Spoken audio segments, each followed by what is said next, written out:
नमस्कार, welcome to the success point. आज हम क्लास 10 सामाजिक पाठ्यपुस्तक भारतीय अर्थव्यवस्था के क्षेत्रक पाठ के महत्वपूर्ण प्रश्न उत्तर देखेंगे। तो पहला प्रश्न, आर्थिक कार्यों के आधार पर किसी देश की अर्थव्यवस्था को विभाजित किया जा सकता है। तो प्राथमिक क्षेत्रक, द्वितीय क्षेत्रक, तृतीय क्षेत्रक। तो इसमें आएगा उपरोक्त सभी। कैसे आएगा देखो, भारतीय अर्थव्यवस्था को 3 भागों में डिवाइड किया गया है। एक तो वो विषय जो प्राथमिक क्षेत्रक के अंतर्गत आते हैं, जैसे खेत में फसल उगाइए, गेहूँ मिल रहा है, ठीक है, तो वो ये जो काम है सब किस में आएगा, प्राथमिक क्षेत्र के अंतर्गत। और उस गेहूं को जब फैक्ट्री में ले जा करके उसका आटा बना करके और पैक कर दिया जाएगा, तब वो आएगा द्वितीय क्षेत्र के अंतर्गत। मतलब जो कारखाने, फैक्ट्रियाँ वगैरह जो भी उसमें काम होता है वो द्वितीय क्षेत्र के अंतर्गत आएगी। और जब उनमें से जो गेहूँ का आटा जो कट्टों में पैक कर दिया है, अब वो यातायात और परिवहन के साधनों के द्वारा मार्केट में आएगा, तो इसको बोलते हैं तृतीय क्षेत्र। और तृतीय क्षेत्र का मतलब होता है सेवा क्षेत्र। तो तृतीय क्षेत्र को सेवा क्षेत्र भी कहते हैं। तो इस प्रकार से 3 क्षेत्रकों में बांटा गया है। तो यहाँ पे आएगा उपयुक्त सभी। प्राथमिक क्षेत्र को किस नाम से जानते हैं? तो प्राथमिक क्षेत्र के अंतर्गत हमें बताया कृषि एवं सहायक क्षेत्र, यानी खेती और साथ साथ पशुपालन या मत्स्य पालन जो भी चीज़ें हैं सभी किसके अंतर्गत आती है, प्राथमिक क्षेत्र के अंतर्गत आती है। नेक्स्ट क्वेश्चन है, प्राथमिक क्षेत्र में सम्मिलित गतिविधियाँ कौन कौन सी है? तो देखो, संचार तो तृतीय क्षेत्र में आएगा, है ना। तृतीय क्षेत्र का मतलब सेवा, संचार, बैंक, ये सब किस में आते हैं, तृतीय क्षेत्र में, ठीक है। तो इसमें आएगा कृषि प्राथमिक क्षेत्र के अंतर्गत आती है। निम्न में से कौन सी क्रिया अथवा कार्य द्वितीय क्षेत्र से संबंधित है? तो द्वितीय क्षेत्र में देखो, पहला ऑप्शन ही राइट है, गन्ने से गुड़ और चीनी बनाना। तो और गन्ना उगाना, ये सब किस में आएगा, प्राथमिक क्षेत्र में, खेती के अंतर्गत। और गन्ने से चीनी बनाना, ये किस में आएगा, द्वितीय क्षेत्र में, क्योंकि चीनी का बनेगी फैक्ट्रियों में, कारखानों में, ठीक है। किसी देश के अंदर किसी विशेष वर्ग से उत्पादित सभी अंतिम वस्तुओं और सेवाओं का मूल्य कहलाता है सकल घरेलू उत्पाद, ठीक है। परिभाषा याद रखनी है आपको, सकल घरेलू उत्पाद किसे कहते हैं? तो देश के अंदर सभी अंतिम वस्तुओं और सेवाओं का मूल्य सकल घरेलू उत्पाद कहलाता है। यानी कोई भी वस्तु जो देश में बनती है उसका फाइनल वैल्यू कितनी है। जैसे मान लो कंप्यूटर बन रहा है अगर देश में, तो कंप्यूटर का अंतिम मूल्य कितना है, उसको बोलते हैं सकल घरेलू उत्पाद, ठीक है। उन सभी वस्तुओं का टोटल किया जाता है, तो वो सकल घरेलू उत्पाद कहलाता है। अब कंप्यूटर बनने में जो सामान अंदर लगे हैं, मान लो माइक्रो प्रोसेसर लग रहा है, चिप लग रही है, कीबोर्ड, माउस सब काम में आ रहा है, तो सबका अलग अलग मूल्य नहीं जोड़ा जाता, सबका फाइनल मूल्य जोड़ते हैं। क्योंकि कंप्यूटर में बनाने के लिए कोई चिप लग रही है तो वो चिप अलग फैक्ट्री में बन रही है, तो उसका मूल्य वहाँ नहीं जोड़ते हैं, उसका फाइनल वैल्यू जोड़ते हैं। जब कंप्यूटर में फिट हो जाती है तब उसका अंतिम मूल्य जोड़ा जाता है। इसलिए परिभाषा क्या है कि वस्तुओं और सेवाओं का अंतिम मूल्य कहलाता है सकल घरेलू उत्पाद, ठीक है। अल्प बेरोजगारी मुख्यतः कहाँ पाई जाती है? तो अल्प बेरोजगारी जो है ये खेती में पाई जाती है। अब अल्प बेरोजगारी किसे कहते हैं? कि क्षमता से कम काम करना, क्षमता से कम काम करना क्या कहलाता है? अल्प बेरोजगारी कहलाती है। और अल्प बेरोजगारी को छिपी हुई बेरोजगारी भी हम कहते हैं। अल्प बेरोजगारी तब होती है जब लोग, तो बिल्कुल सही ऑप्शन राइट है, क्षमता से कम काम करते हों, ठीक है। व्यक्ति को 8 घंटे काम चाहिए, अगर काम नहीं मिल रहा है, उसको 3 घंटे ही काम मिल रहा है, इसका मतलब उसकी क्षमता से वो कम काम कर रहा है। इसको बोलते हैं अल्प बेरोजगारी, जो कि खेती में देखने को मिलती है। महिलाएं खेती का काम करने जाती हैं, अब उनको 30 दिन का रोजगार चाहिए लेकिन उनको मिल नहीं पाता, उसको मान लो 20 दिन रोजगार मिल रहा है, इसको बोलते हैं अल्प बेरोजगारी, ठीक है। बेरोजगारी है लेकिन कम है थोड़ी सी, इसको बोलते हैं अल्प बेरोजगारी। सार्वजनिक और निजी क्षेत्र किस आधार पर विभाजित हैं? तो ये है उद्यमों के स्वामित्व के आधार पर। तो उद्योगों को 2 प्रकार से बांटा गया है, एक तो रोजगार के आधार पर तो बांटा गया है, संगठित और असंगठित, और स्वामित्व के आधार पर बांटा गया है, सार्वजनिक और निजी। सार्वजनिक से तात्पर्य जिन पे अधिकार सबका हो, समाज के सभी वर्ग का हो, वो सार्वजनिक में आते हैं। जैसे मान लो डाकघर हो गए, पोस्ट ऑफिस, भारतीय रेल हो गई, ये सब सार्वजनिक में आएंगे। और निजी में कौन आएगा? जो मान लो रिलायंस इंडस्ट्री लिमिटेड, वो एक मुकेश अंबानी की कंपनी है, ठीक है, तो वो उसकी निजी कंपनी है, तो ये निजी क्षेत्र के अंतर्गत आएगा। निम्न में से निजी क्षेत्र का उदाहरण कौन सा है? तो option B right answer, Reliance Industries Limited. Mahatma Gandhi Rashtriya Grameen रोजगार गारंटी अधिनियम संबंधित है, तो ये नरेगा की बात कर रहा है यहाँ पर। तो ये काम का अधिकार, रिक्त स्थान की पूर्ति करनी है। रिक्त स्थान क्षेत्र के अधिकांश श्रमिकों को रोजगार सुरक्षा प्राप्त होती है। तो संगठित क्षेत्र के जो श्रमिक हैं उनको रोजगार की सुरक्षा होती है। संगठित का मतलब जो कि एक लिमिटेड कंपनी में काम कर रहे हैं, जाने का आने का टाइम टेबल फिक्स है, छुट्टियाँ फिक्स है, सैलरी फिक्स है, उसको बोलते हैं संगठित क्षेत्र। और असंगठित का मतलब खुली मजदूरी कर रहे हैं, आज काम मिल गया कल नहीं मिला, उसको बोलते हैं असंगठित।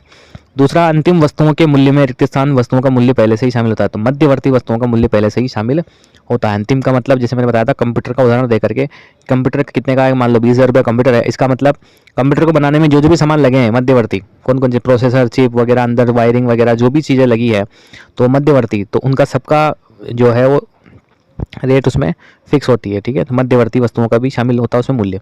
अल्प बेरोजगारी को क्या कहते हैं? तो अल्प बेरोजगारी को बिल्कुल छुपी हुई या छिपी हुई बेरोजगारी भी कहते हैं। सार्वजनिक क्षेत्र में अधिकांश परिसंपत्तियों पर किसका अधिकार होता है? सरकार का। सार्वजनिक संपत्तियां जैसे कि भारतीय रेल है, तो किसका अधिकार है, उसके ऊपर सरकार का अधिकार है। प्राथमिक क्षेत्र में शामिल की जाने वाली किन्हीं दो गतिविधियों के नाम लिखिए। तो प्राथमिक क्षेत्र में एक तो कृषि और एक मत्स्य पालन दोनों को शामिल किया जाता है। पशुपालन भी आप लिख सकते हैं, कोई दिक्कत नहीं है। किस क्षेत्र में प्रकृति से प्राप्त उत्पादों का रूप परिवर्तित किया जाता है। तो प्रकृति से जैसे मान लो अपने को गेहूं मिला, अब उसका रूप परिवर्तित कर रहे हैं, आटा बना रहे हैं, तो वो किस में आएगा, द्वितीय क्षेत्र में। और द्वितीय क्षेत्र का मतलब कारखाने, फैक्ट्रियां वगैरह है ना, वो द्वितीय क्षेत्र के अंतर्गत आती हैं। नेक्स्ट क्वेश्चन, वर्तमान में भारतीय राष्ट्रीय आय में सर्वाधिक योगदान किस क्षेत्र का है। तो तीसरे क्षेत्र का वर्तमान में सबसे अधिक योगदान है। तो तीसरा क्षेत्र किसको क्या बोलते हैं, सेवा क्षेत्र भी इसको कहा जाता है, जिसमें बैंक वगैरह ये आते हैं, परिवहन, यातायात, बैंक सब आते हैं इसमें। तृतीय क्षेत्र में शामिल की जाने वाली किन्हीं दो गतिविधियों को लिखिए। तो पहला संचार और दूसरा बैंकिंग, है ना। संचार यानी कि जो भी टावर, टीवी टावर, ये मान लो मोबाइल टावर, तो इनके अंतर्गत जो भी हैं वो सब कुछ, और बैंकिंग, ये सब किसके अंतर्गत आते हैं, तृतीय क्षेत्र के अंतर्गत आते हैं, जो कि सेवा क्षेत्र के अंतर्गत आता है। नेक्स्ट क्वेश्चन, वर्तमान में किस क्षेत्र में परिसंपत्तियों का स्वामित्व एवं सेवाओं का संचालन सरकार के हाथ में होता है। तो सार्वजनिक क्षेत्र में ही होता है। भारत में सार्वजनिक क्षेत्र का कोई एक उदाहरण दीजिए। तो भारतीय रेलवे जो है वो सार्वजनिक क्षेत्र के अंतर्गत आती है। रोजगार के आधार पर क्षेत्रकों के नाम लिखिए। तो रोजगार के आधार पर बिल्कुल दो प्रकार के क्षेत्र होते हैं, एक तो संगठित और एक असंगठित।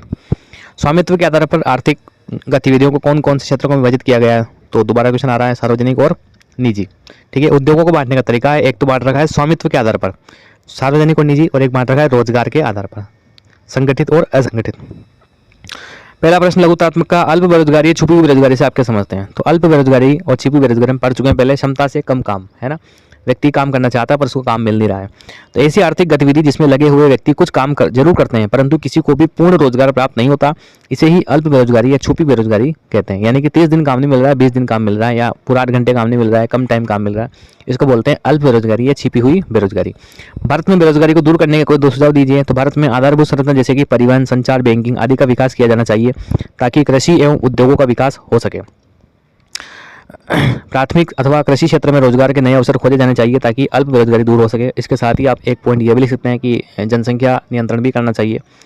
ठीक है, उससे क्या होगा कि जब संख्या लोगों की कम रहेगी तो रोजगार मिल पाएगा अच्छे से। ठीक है, खुली बेरोजगारी व प्रच्छन्न बेरोजगारी में अंतर बताइए। तो खुली बेरोजगारी किसे कहते हैं।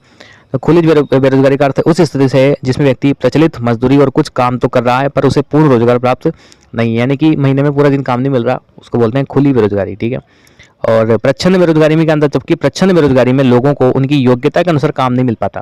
पढ़ा लिखा व्यक्ति है, अगर वो उसके हिसाब से पढ़ा लिखा होने के कारण वो वैसा काम करना चाहता है परंतु उसको अपने लायक काम मिल नहीं पा रहा है। ठीक है, वो मजदूरी करनी पड़ रही है उसको, इसको बोलते हैं प्रच्छन्न बेरोजगारी। प्रश्न नंबर 4, महात्मा गांधी ग्रामीण गारंटी योजना और अधिनियम 2005 पर टिप्पणी लिखनी है। तो नरेगा के बारे में पूछ रहा है ये। तो महात्मा गांधी राष्ट्रीय ग्रामीण रोजगार गारंटी अधिनियम 2005 के अंतर्गत उन सभी लोगों को जो काम करने में सक्षम है और उन्हें काम की जरूरत है, सरकार द्वारा ग्रामीण क्षेत्रों में वर्ष में 100 दिन के रोजगार की गारंटी दी गई है। यदि सरकार रोजगार उपलब्ध कराने में असफल रहती है तो वह लोगों को बेरोजगारी भत्ता देगी। यानी कि सरकार अगर मान लो 100 दिन काम चला नहीं पाती है, 100 दिन काम दे नहीं पा रही है, तो फिर क्या करेगी, उसके बदले में उनको हर्जाना देना पड़ेगा, लोगों के खातों में पैसे डालने पड़ेंगे, ये नियम है। यदि सरकार, ठीक है, इस नियम के अंतर्गत उन कामों को वरीयता दी जाएगी जिनसे भविष्य में भूमि से उत्पाद बनाने में मदद मिलेगी। यानी उन कामों को किया जा रहा है जिनसे आगे जा करके जो है भूमि से उत्पाद बढ़ाने में मदद मिलेगी। जैसे मान लो गड्ढे खोद रहे हैं तो तालाबों को गहरा बना रहे हैं तो पानी उसमें अच्छे से, पानी का वाटर लेवल अच्छा बढ़ पाएगा। तो इस प्रकार के काम इसमें करवाए जाते हैं। ठीक है, तो ये पार्ट के प्रमुख क्वेश्चन हमने देख लिए। आशा करता हूँ वीडियो आपको अच्छा लगा होगा। मिलते हैं नेक्स्ट वीडियो में। धन्यवाद।